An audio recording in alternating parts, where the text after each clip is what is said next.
You ever notice how everyone has strong opinions, but can't explain where they came from? We're living in the age of absolute certainty and zero reflection. People argue passionately about things they've never examined, defend positions they don't understand, and treat questioning as betrayal. It's like society replaced thinking with repeating. And if you felt this shift, if you've sensed something's fundamentally broken in how people process reality, you're not imagining it. One man saw this coming 70 years ago, and his warning is more urgent now than ever. George Orwell's Animal Farm isn't just a story about pigs taking over a farm.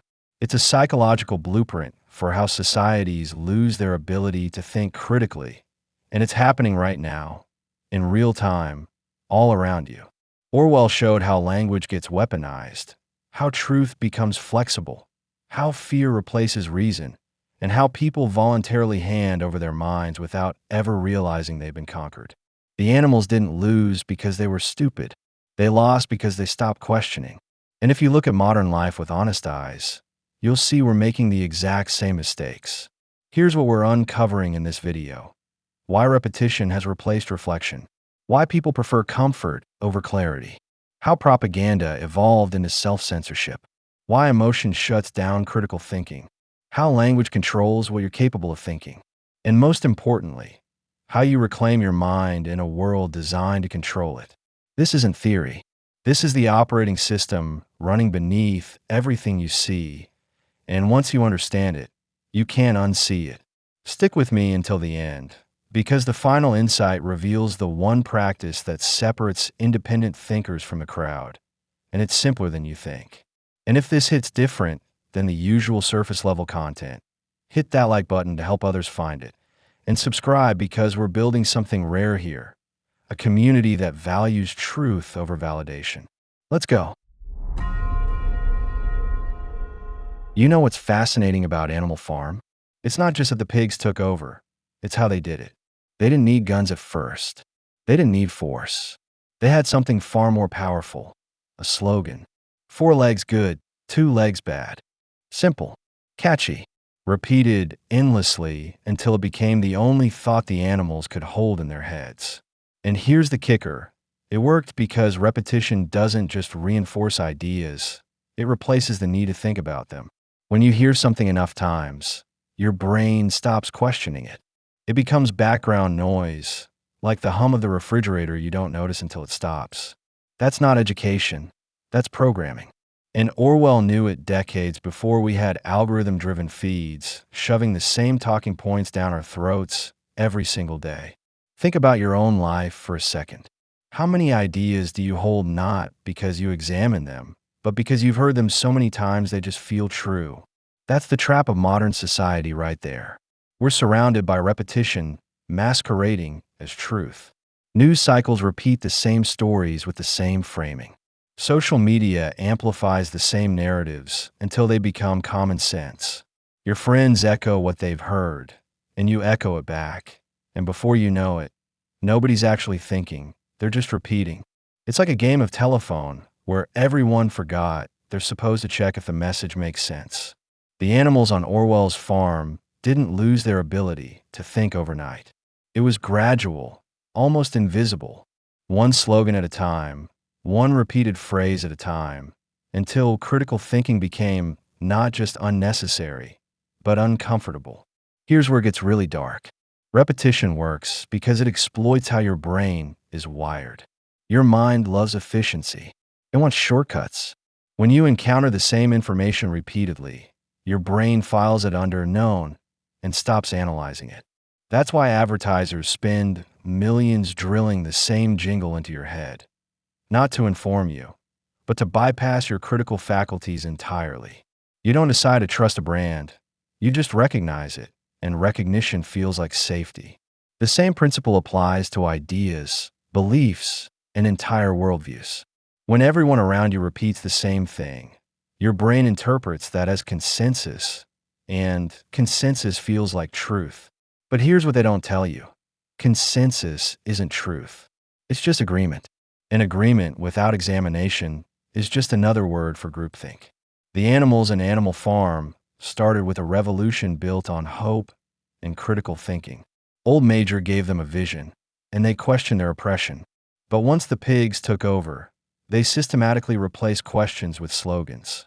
Napoleon is always right. Not, let's evaluate Napoleon's decisions. Just blind acceptance wrapped in 4 words. And that's exactly what's happening now, except the slogans are more sophisticated. They come dressed up as hashtags, as movements, as moral imperatives you're not allowed to question without being labeled ignorant or dangerous. The structure is identical. Repeat until resistance feels impossible. But here's what Orwell understood and what most people miss. Once you stop thinking critically, you don't just lose one argument. You lose the capacity to argue at all. And when that happens, you're not living your own life anymore. You're living someone else's script, and you don't even realize it because everyone around you is reading from the same page. But what happens when the script changes and you're still stuck on the old lines? Let's talk about something uncomfortable. Most people don't want the truth. They say they do. We all say we do. But when truth shows up wearing its work boots and carrying a sledgehammer, ready to demolish everything we thought we knew, most folks suddenly remember they have somewhere else to be. Orwell nailed this in Animal Farm, when the animals kept believing the pigs' lies, even when the evidence was right in front of them. The rations were shrinking, the rules kept changing, and Boxer, loyal, hard-working Boxer, ended up in a glue factory. But did the animals revolt? No. They accepted the explanation that Boxer died in a hospital, even though they literally saw the knacker's van. Why? Because admitting the truth would have meant admitting they'd been fooled. And that's a hell of a lot more painful than living with a comfortable lie. Your brain is designed to protect you, but sometimes it protects you from exactly what you need to face. Psychologists call it cognitive dissonance, that mental discomfort you feel when reality contradicts your beliefs. And here's the thing. Your mind will do almost anything to resolve that discomfort, including ignoring reality altogether. It's easier to adjust your perception than to adjust your worldview. That's why people stay in bad relationships, keep terrible jobs, and defend political positions they don't actually understand. Admitting you were wrong feels like losing, and nobody wants to lose. So instead, you rationalize. You explain away the contradictions. You find reasons why the lie is actually true, or at least true enough. The animals on the farm did it. Your coworkers do it. Hell, you've probably done it this week. We all have. It's human nature, but it's also a trap. Modern society has weaponized this weakness. We're not just given comfortable lies. We're given entire ecosystems of them, complete with communities that'll validate whatever narrative makes us feel secure. Want to believe you're always right? There's a forum for that. Want to think the world's going to hell and you're one of the few who sees it? There's a YouTube channel that'll confirm it every day at 3 p.m. Want to believe success is just around the corner if you keep doing the same thing that hasn't worked for 5 years? Don't worry. There's a motivational guru selling that exact illusion for $29.99. The truth is harder. The truth says you might have wasted years on the wrong path. The truth says the people you trusted might have lied to you. The truth says you might need to completely rebuild how you see the world. And who wants that?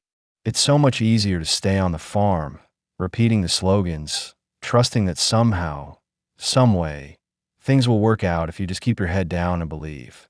But here's what Orwell knew and what most people refuse to accept. Comfort is the enemy of clarity. Every time you choose the pleasant lie over the hard truth, you're trading a piece of your autonomy for a moment of psychological peace.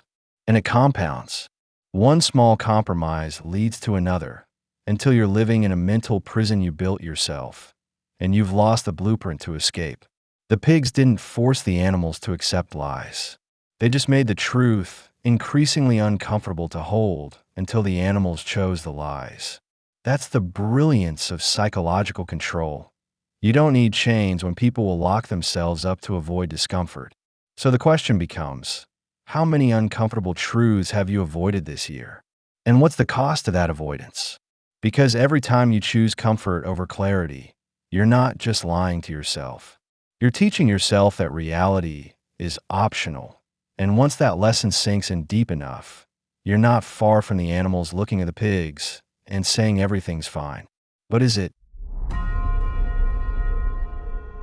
Here's something that'll make you uncomfortable. You don't think in pure concepts. You think in words. And whoever controls the words controls what you're able to think. Orwell wasn't subtle about this in Animal Farm. The pigs literally rewrote the commandments on the barn wall, and the animals couldn't even remember what they used to say. All animals are equal became all animals are equal, but some animals are more equal than others. The meaning flipped completely, but because the words changed gradually, the animals accepted it. They didn't have the language to articulate what was wrong because the language itself had been corrupted. That's not just a plot device. That's a blueprint for control that's being used right now, every single day, all around you. Think about how many words have changed meaning in the last decade. Think about terms that used to mean one thing and now mean something completely different, or words you can't say without triggering a landmine of assumptions. This isn't accidental. Language shapes perception, and perception shapes reality. When you change what words mean, you change what people can think. You limit the boundaries of acceptable ideas. Orwell explored this more explicitly in 1984 with Newspeak, but Animal Farm shows the practical application. You don't need to invent a whole new language. You just need to slowly, systematically redefine the words people already use. Add a little here, subtract a little there, shift the connotation, and before long, people are saying the opposite of what they mean without even realizing it. And here's the truly insidious part. Once the language changes, you can't even explain what was lost because you don't have the words for it anymore. Modern society is drowning in this. Every industry, every political movement, every corporate boardroom has learned that controlling language is more effective than controlling behavior. You don't ban criticism. You reframe it as toxicity. You don't censor dissent. You call it misinformation. You don't enforce conformity. You promote inclusivity that somehow excludes anyone who asks uncomfortable questions. The words sound positive, progressive, even noble. But scratch the surface, and you'll find the same mechanism the pigs used. Language is a tool to make people accept what they'd otherwise reject. And it works because most people don't pay attention to how words are being redefined. They just absorb the new meanings through repetition and social pressure until the old meanings feel wrong, even if they can't articulate why. But here's what really matters. When you lose precise language, you lose the ability to think precisely. You can feel something's wrong, but you can't name it. You sense manipulation, but you can't describe it. You know you're being lied to, but you don't have the vocabulary to call it out. That's why Orwell obsessed over language. He understood that the battle for your mind is fought in the words you use to think. The animals on the farm lost their revolution, not when they lost the battle, but when they lost the language to describe what a revolution even was. And the scariest part? Most people don't even notice it happening. They just wake up one day realizing they can't say what they mean anymore without being misunderstood, misrepresented, or outright attacked. The words have shifted, the definitions have changed, and suddenly you're speaking a language that's designed to limit what you can express. So the question is, how many thoughts have you failed to think because you don't have the words for them anymore? And who benefits from that silence? Here's where it gets really twisted. The most effective form of control isn't what they do to you. It's what you do to yourself. Orwell showed this brilliantly when the animals started policing each other. They didn't need Napoleon's dogs everywhere because the animals began censoring themselves. They stopped questioning. They stopped speaking up. They learned to keep their doubts private because expressing them meant being labeled a traitor, or worse, being dragged away in the night. The pigs didn't have to control every conversation. They just had to create an environment where the animals control themselves.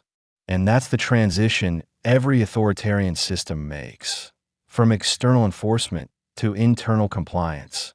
Once you've trained people to silence themselves, you barely need enforcement at all. Think about your own life. How many times have you stopped yourself from saying something not because it was wrong, but because you knew how people would react? How often have you self-edited in real time choosing softer words, avoiding certain topics, keeping your actual thoughts locked away because speaking them would cost you socially, professionally, or emotionally. That's self-censorship, and it's everywhere. You do it at work. You do it on social media. You probably do it with friends and family. And here's the thing, it feels responsible. It feels like maturity, like emotional intelligence, like picking your battles. But there's a line between being tactful and being afraid, and most people cross that line so gradually they didn't even notice. Self-censorship doesn't feel like oppression because you're the one doing it. It feels like common sense.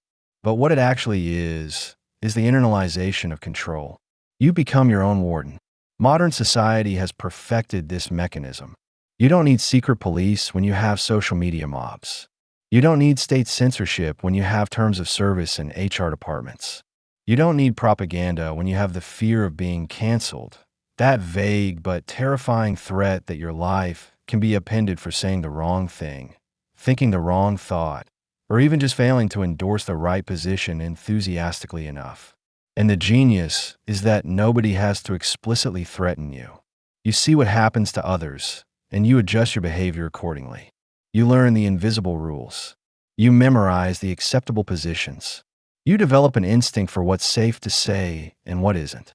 And bit by bit, you stop thinking freely because free thinking leads to dangerous conclusions, and dangerous conclusions lead to dangerous words, and dangerous words lead to consequences you can't afford. So you police yourself constantly, exhaustively, until you're not sure what you actually believe anymore because you've been filtering your thoughts for so long. But here's what they don't tell you. Self-censorship doesn't just control what you say. It controls what you think. When you consistently suppress certain ideas in public, your brain starts suppressing them in private too. It's too exhausting to maintain two completely different versions of yourself, the thinking you and the speaking you. So eventually, they merge.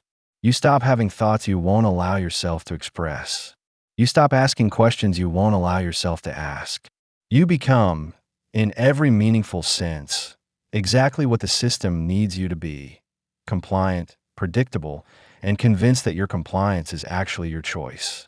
The animals on Orwell's farm went through the exact same process. They started by censoring dissent in others, then in themselves, and eventually they couldn't even remember that things had ever been different. The commandments changed, history was rewritten, and nobody questioned it because questioning itself had become unthinkable. So here's the real question. What thoughts have you stopped allowing yourself to have? And what version of yourself are you becoming by refusing to think them? Let's get something straight. Logic doesn't run the world. Emotion does. And Orwell knew this when he made Squealer, the pig propagandist, a master of emotional manipulation. Squealer didn't convince the animals with facts. He terrified them with the specter of Jones returning, the old farmer who used to abuse them. Every time the animals questioned something, Squealer would say, "Surely you don't want Jones back."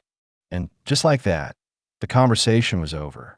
Fear shut down critical thinking faster than any rational argument could.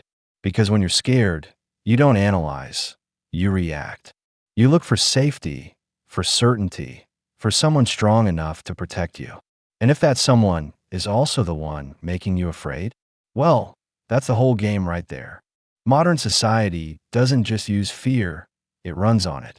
Turn on the news, scroll through social media, listen to political speeches. Everything is framed as a crisis. Everything is urgent. Everything is a threat to your safety, your identity, your way of life. And it's not just fear. It's anger too, maybe even more so. Anger is addictive. It makes you feel powerful when you're actually powerless, righteous when you're actually just reactive. Social media figured this out early. Outrage drives engagement.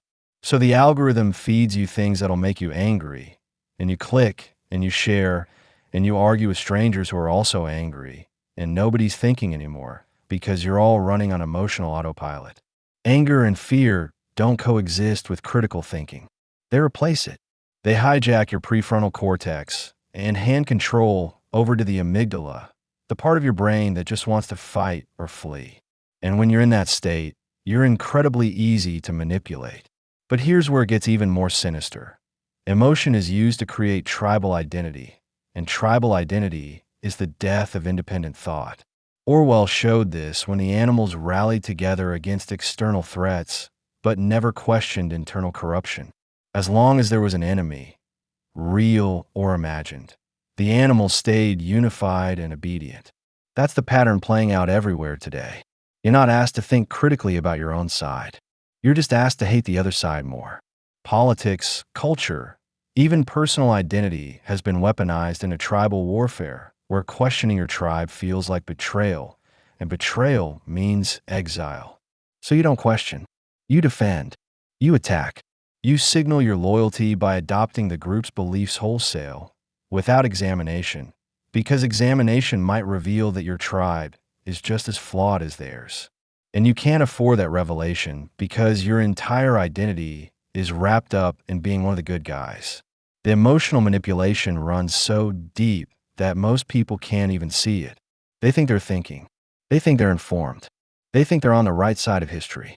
But they're not thinking, they're feeling, and then retrofitting logic to justify those feelings. You don't arrive at your political beliefs through careful analysis. You inherit them from your environment, and then you find arguments that support them. You don't change your mind when confronted with evidence. You dig in deeper because changing your mind would mean admitting you were wrong, and that feels like weakness. Orwell's animals were the same way. They felt loyal, so they defended the pigs. They felt afraid, so they obeyed. They felt angry at enemies, so they never looked inward. And by the time some of them started to think clearly, it was too late. The emotional conditioning was complete. So ask yourself, how many of your strongest beliefs are actually thoughts, and how many are just feelings you've dressed up in logic? And what would happen if you stripped away the emotion and looked at the facts with cold, clear eyes? Would your worldview survive? Or would it crumble like the commandments on the barn wall? Here's a truth that's hard to swallow. Most of what you think is freedom is actually just a very sophisticated cage. Orwell's animals believed they were free after the revolution.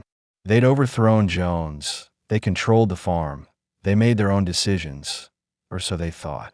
But the pigs controlled what decisions were available. They set the agenda. They framed the options. And the animals? They got to choose between whatever alternatives the pigs presented. That's not freedom. That's the illusion of freedom. And it's far more effective than overt control, because people who think they're free don't rebel. They comply willingly, even enthusiastically, because they believe the choice was theirs. Look at your own life through this lens, and it gets uncomfortable fast. You think you choose what to buy, but corporations spend billions engineering your desires through advertising and psychological manipulation. You think you choose your political positions, but you're working from a menu of options carefully curated by media ecosystems designed to keep you engaged and predictable. You think you choose your career path, but economic structures and social conditioning narrowed those choices long before you were aware enough to question them. Hell, you think you're choosing what to watch on Netflix, but an algorithm is deciding what you see based on what'll keep you scrolling. The appearance of choice is everywhere. Actual choice, the kind that requires real autonomy, critical thinking, and freedom from manipulation, is rare as hell. Modern society has perfected the theater of freedom. You get to vote, but the candidates were selected by systems you don't control. You get to speak freely, but platforms moderate your speech and algorithms decide who hears it. You get to pursue happiness, but the definition of happiness has been shaped by industries that profit from your dissatisfaction. It's brilliant, really. Give people enough superficial choices to make them feel autonomous, while controlling the framework within which those choices exist. Orwell's pigs didn't take away voting.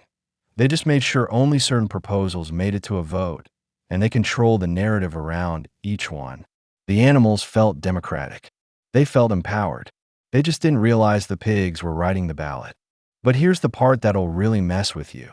The illusion works because you want to believe you're free. Admitting you're not means confronting how little control you actually have, and that's terrifying. So your brain protects you by maintaining the fiction. You tell yourself you're making independent choices, even when the evidence suggests otherwise. You defend your autonomy even as you're guided, nudged, and manipulated at every turn. The animals did the same thing.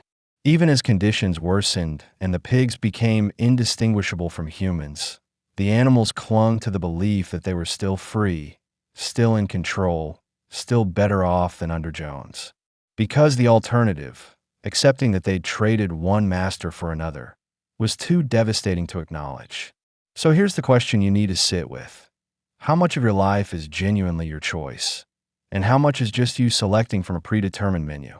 And if you can't tell the difference anymore, what does that say about the cage you're living in?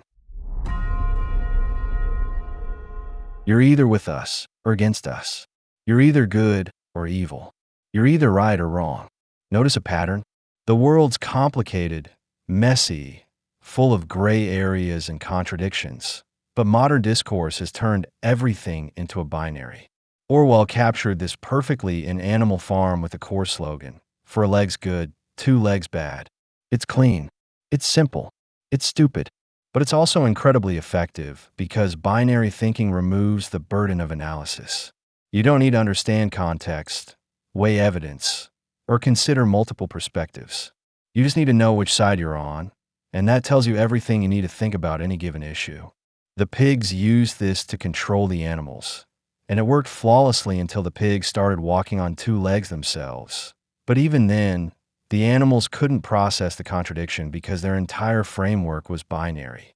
Binary thinking is everywhere now, and it's getting worse.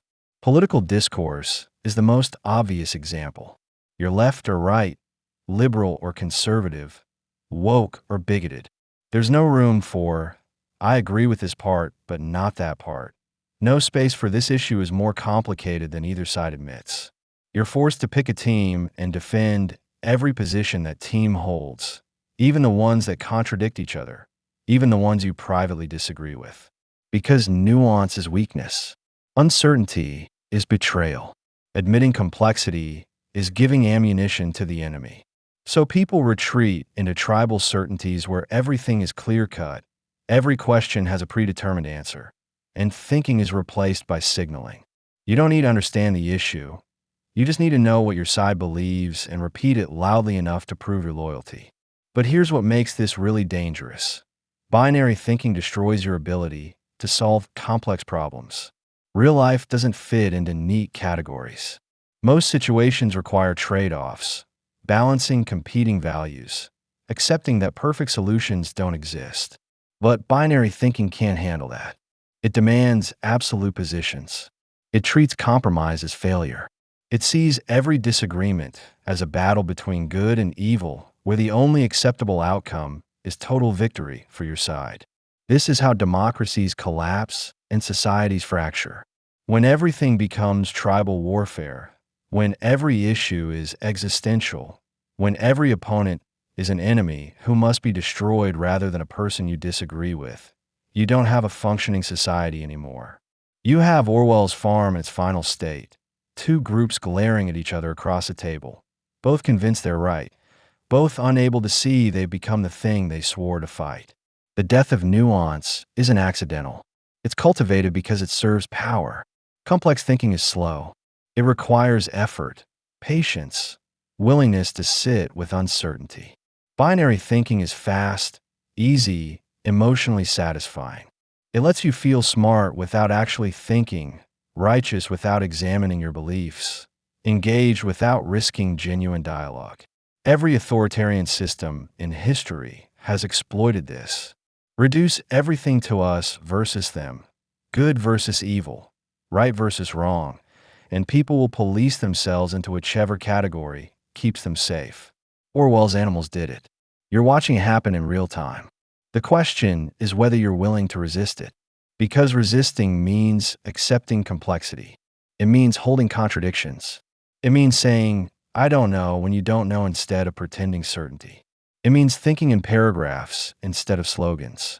And in a world that rewards simplicity and punishes nuance, that kind of thinking isn't just difficult. It's practically revolutionary. So what's it going to be? Are you going to keep reducing the world to binaries that make you comfortable? Or are you ready to face how complicated things really are? So here we are, 8 topics deep. And if you've made it this far, you're probably feeling one of two things, either deeply uncomfortable or strangely relieved. Uncomfortable because I've been dismantling comfortable illusions for the last several thousand words. Relieved because someone finally said out loud what you've been sensing but couldn't articulate. Either way, we've arrived at the most important question. What the hell do you actually do about all this?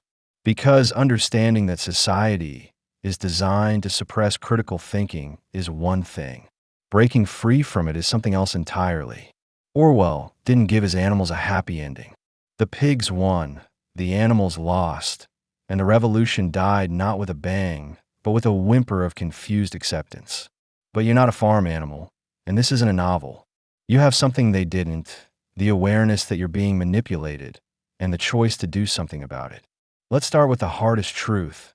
Reclaiming your mind means accepting loneliness. When you start thinking critically in a world that runs on repetition, conformity, and emotional manipulation, you're going to find yourself out of step with most people.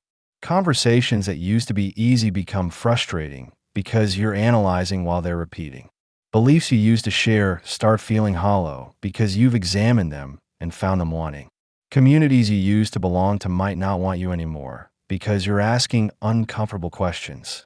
This is the cost of independent thought, and it's not small. But here's what they don't tell you. The loneliness of thinking for yourself is far less painful than the slow suffocation of living someone else's life. The animals who noticed what was happening on the farm, old Benjamin, the donkey who saw through everything, lived in that loneliness. But he also lived with his integrity intact, which is more than the others could say. Practical steps matter here. First, question everything, especially the things you want to believe. The beliefs you hold most dearly are the ones most in need of examination because they're the ones you're least likely to scrutinize. Second, seek out opposing perspectives, not to argue, but to understand. You can't think critically if you only consume information that confirms what you already believe. Third, get comfortable with uncertainty. You don't need an opinion on everything, and I don't know is often the most intellectually honest position. Fourth, pay attention to your emotional reactions.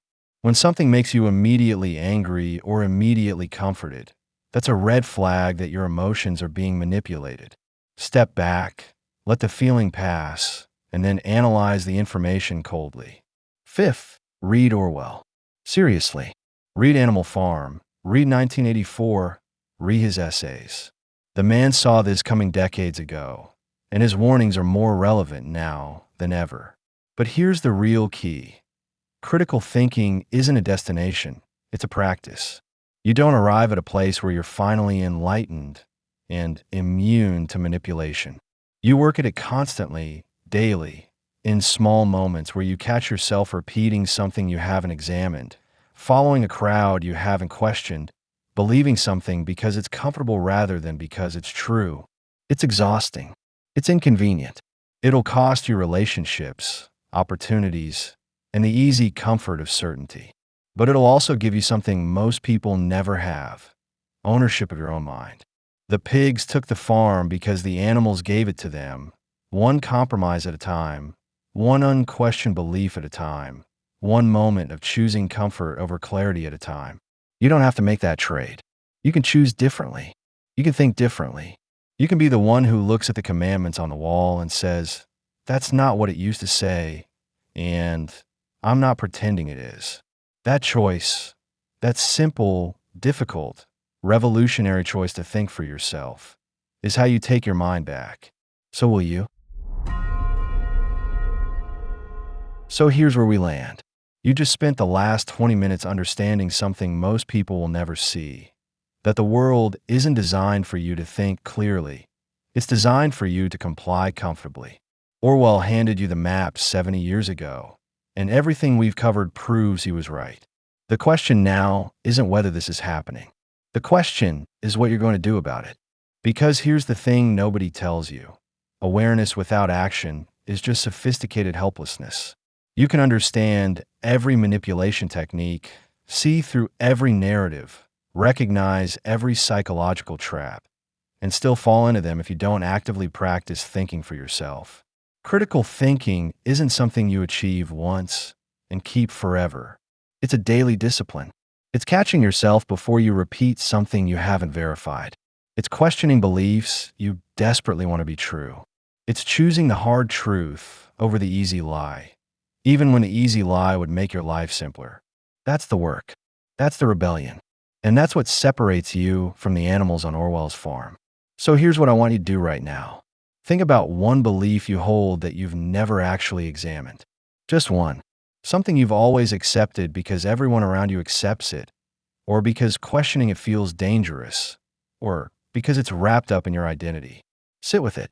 Ask yourself, do I believe this because it's true, or because it's comfortable? Do I defend this because the evidence supports it, or because my tribe requires it? That uncomfortable feeling you're having right now, that's your mind waking up. Don't run from it. Lean into it, because that's where your freedom lives, in the willingness to question everything, especially yourself. And look, if this video hit you differently than the usual content out there, if you felt challenged instead of validated, provoked instead of comforted, then you need to do two things. First, hit that like button, because it tells YouTube to show this to other people who are ready to think critically instead of just reactively. Second, subscribe and turn on notifications, because we're building something important here. This channel isn't about telling you what to think. It's about showing you how to think.